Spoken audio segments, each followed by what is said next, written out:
अपने पराए। घर की लड़ाइयाँ कितनी भी हो, लेकिन ये भी सच है कि किसी पर कोई आपत्ति हो तो अपना ही परिवार साथ देता है। भैया, मेरे पीछे पुलिस लगी है, प्लीज मुझे बचा लो। रवि और राज दो भाई, लेकिन दोनों में कभी नहीं पटी। अरे क्या हुआ छोटे, क्या कर दिया तूने? अरे कुछ नहीं भैया, मेरा दोस्त है ना राजू, वो मुझे लेकर बैंक गया था। मुझे नहीं पता भैया कि वो वहाँ बैंक लूटने जा रहा है। मैं उसके साथ बैंक में घुसते ही सीसीटीवी कैमरे में दिख गया हूँ। अब पुलिस मुझे ढूंढ रही है भैया, मुझे बचा लो। राज कुछ सोचता है, फिर कहता है, ओके, तुम यहीं रुको, मेरा एक दोस्त पुलिस में है, मैं बात करता हूँ। तभी वहां रवि की बीवी राज की बीवी के साथ आ जाती है। तुम लोगों के घर जब तक पुलिस का आना जाना है, बच्चों को यहीं छोड़ दो, उन पर असर ठीक नहीं पड़ेगा। तभी वहां पुलिस आ जाती है। चलो चलो, कौन है रवि, थाने चलो। मैंने कुछ नहीं किया, मुझे कुछ नहीं पता। अरे वो तो पुलिस स्टेशन चलकर ही पता चलेगा कि कुछ पता है कि नहीं, चलो। कहानी का फ्लैशबैक। भैया, मुझे मेरे मकान में हक चाहिए ही चाहिए। अरे लेकिन छोटे, अभी मेरे बच्चों पर काफी खर्चा है, तेरी भाभी की भी तबीयत ठीक नहीं रहती, बजट बिल्कुल नहीं है कि मैं अलग होकर रहूं। देख लो भैया, 1 महीना है तुम्हारे पास, जल्दी से घर खाली कर दो। अरे कैसी बात कर रहे हैं भैया, मेरे शरीर में अभी इतनी हिम्मत भी नहीं कि घर को खाली करे। तो क्यों अपना पोषण बेचा भाभी? अरे तुम तो जानती हो, पिताजी की बीमारी के कारण उन्हें हमारी जरूरत थी, कैसे आते पैसे।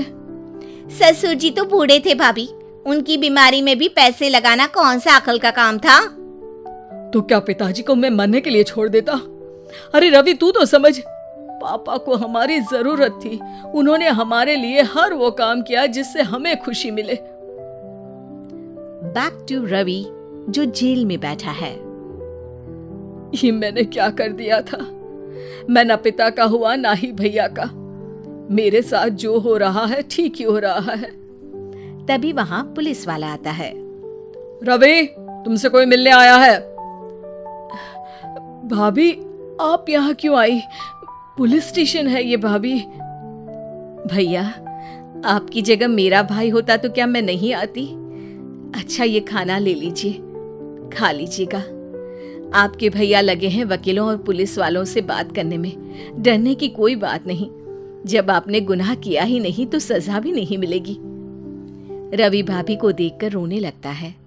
घर में साक्षी चुपचाप बैठी होती है कि तभी सोनम कहती है, अरे साक्षी, क्या हुआ, परेशान क्यों हो रही हो?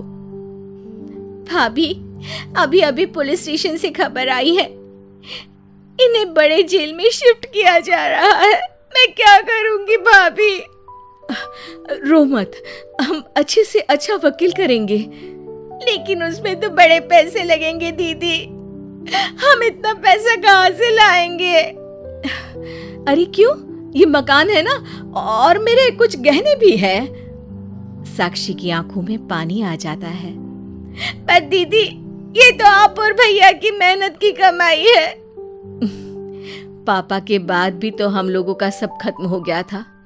पापा को तो बचा नहीं पाए, लेकिन भैया को जरूर बचा लेंगे, और भगवान चाहेंगे ना तो दोनों भाई मिलकर इससे भी बड़ा मकान खड़ा कर लेंगे। साक्षी।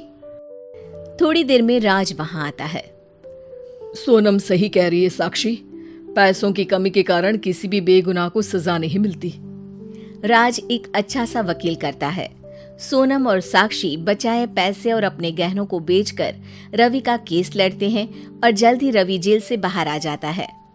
रवि राज को गले लगाकर कहता है, भैया मुझे माफ कर दो, मुझे साक्षी ने सब कुछ बताया है।